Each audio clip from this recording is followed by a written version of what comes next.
হঠাৎ করেই নানুর বাড়িতে ঘুরতে যাওয়া। এই শীতের দিনের পিঠাপুলি থেকে নিয়ে আরও কত কি আয়োজন ছিল নানুর বাড়িতে। অনেক দিন পর হাজব্যান্ডকে নিয়ে নানুর বাড়িতে বেড়াতে গেলাম। আমার হাজব্যান্ড অনেক দিন হয় আমার নানুর বাড়িতে বেড়াতে যায় না সময়ের কারণে। তো হঠাৎ করেই বেড়াতে চলে গেলাম নানুর বাড়িতে।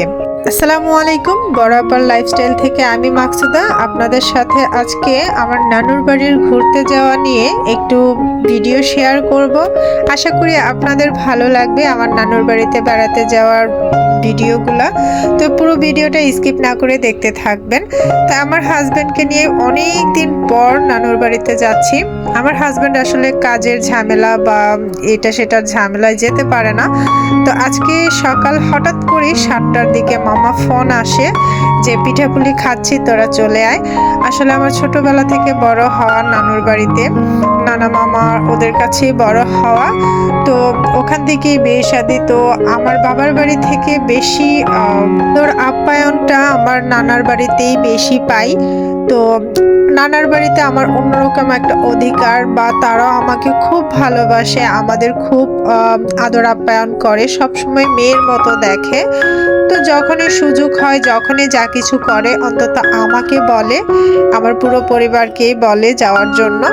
তো পিঠেপুলি আসলে শীতের দিনে আসলে প্রতিবারই প্রথমবার মনে হয় যে নানুর বাড়িতেই খাওয়া হয়। কেননা তারা যখনই পিঠেপুলি প্রথমবার খায় বা কোনো একটা ছোটোখাটো যদি কিছু করে, তো আমাকে অন্তত রেখে খায় না। তো যাওয়ার সময় এই ভিডিওগুলো করছিলাম। আর আমার নানুর বাড়িটা আমার বাসা থেকে খুব বেশি দূর না। আমার নানুর বাড়ি আমার বাসা থেকে সর্বোচ্চ 30 মিনিট সময় লাগে যেতে। তো যেতে যেতে একটু পথের দৃশ্যগুলো নিচ্ছিলাম, পাশে একটা ঘোড়া। তো ঘোড়া দেখে মনে পড়ে গেল আমি এক সময় ছোটবেলায় ঘোড়ায় উঠেছিলাম।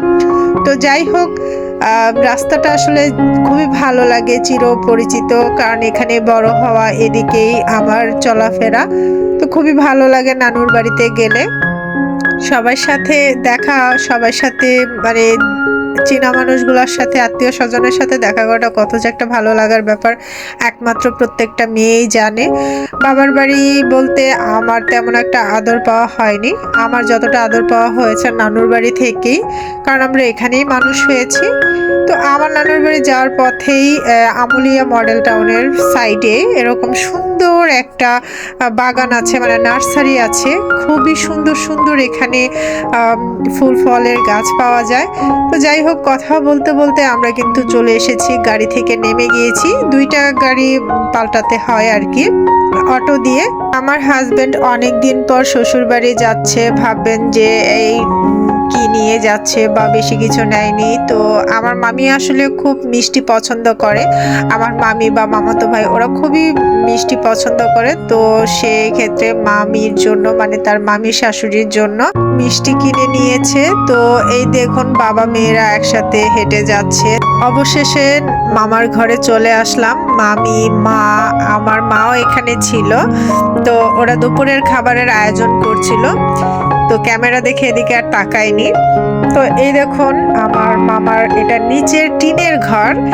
এখানে একটা কারণ আছে, হাস্যকর ব্যাপার অনেকের কাছে, হয়তো আমার কাছে হাস্যকর, আমি অনেক সময় হাসি যে তারা বিল্ডিং রেখে তারা কিন্তু ওই দোতলায় ওই রুমে থাকে, আমরা ওই পাশের রুমে থাকতাম, মানে পুরো দোতলাটা আমরা থাকতাম, আমার মামারা আমরা।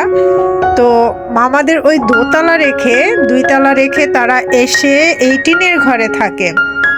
টিনের ঘরে থাকার কারণটা আপনাদের সাথে পরে শেয়ার করব। এখন আমি আসার সাথে সাথে বোরখা খুলতে পারছি না, মামা মামি বা মা ওরা বলছে আগে পিঠা দে জামাইকে, কারণ আমাদের যেতে অলরেডি 11টার বেশি বেজে গিয়েছিল সকাল। তো প্রচণ্ড ক্ষুধা লেগেছিল, খেয়ে তো বাসা থেকে তার খাওয়া দাওয়া করে যায়নি। তো সেই ক্ষেত্রে বলছে পিঠা গরম আছে, আগে জামাইকে পিঠা দে। কি জামাই আপ্যায়ন, মেয়ের চাইতে জামাইয়ের আদর বেশি। তো মাঝে মাঝে আমার হিংসে হয়। তো যাই হোক, এখানে পিঠে দিয়েছে, অনেকগুলো পিঠে ছিল, আমিও খেলাম, বোরখা টোরখা খুলে এখন রান্নার কাছে চলে গেছি। সব সময় আমি যেখানেই যাই রান্না আমার পিছু ছাড়ে না, তো যেখানেই যাই রান্না তো আমাকে করতেই হয়। তো বসে গেলাম। এখানে প্রথমে ডিমের কোরমা করে নিয়েছি। তো ডিমের কোরমাটা খুব বেশি একটা সুন্দর না হলেও খেতে কিন্তু দারুণ মজা হয়েছিল। ভাগেই পাইনি, শুধু ঝোলটুকুই খেতে পেয়েছিলাম। আর এখন রান্না করছিলাম এটা পাকিস্তানি মুরগি। তো এটা পিস করতে চেয়েছিল, আমি পিস করতে বারণ করেছি, আমি বলেছি টুকরো টুকরো করতে। আসলে মাংসের পিস ছোট হলে এর ভিতরে মশলা ঢুকে খেতে ভীষণ ভালো লাগে। আর আমরা কোনো নতুন মেহমান নই যে এখন নতুন পিস লাগবে, আস্তে আস্তে রোস্ট খেতে হবে। তো এইভাবে করে রান্না করছিলাম, আমার মন মতোই রান্না করে, অবশ্য জিজ্ঞেস করেই করেছিল। তো এভাবে করে রান্না বান্না কিন্তু প্রায় শেষের দিকেই চলে আসছে। আরও অনেক কিছুই রান্না করা হয়েছে, সব কিছু তো আর দেখানো সম্ভব হয়নি।